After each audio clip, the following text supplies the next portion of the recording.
Letter number 35. To Abdullah ibn Abbas, after Muhammad ibn Abi Bakr had been killed. In the name of Allah, the Beneficent, the Merciful.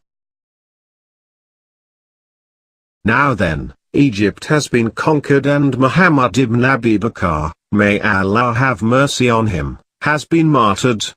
We seek his reward from Allah.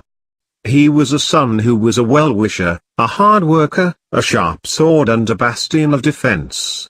I had roused the people to join him, and ordered them to reach him to help before this incident. I called to them secretly as well as openly repeatedly. Some of them came half-heartedly, some put up false excuses and some sat away leaving me. I ask Allah the Sublime, to give me early relief from them, for by Allah, had I not been yearning to meet the enemy for martyrdom and not prepared myself for death, I would not have liked to be with these people for a single day nor ever to face the enemy with them.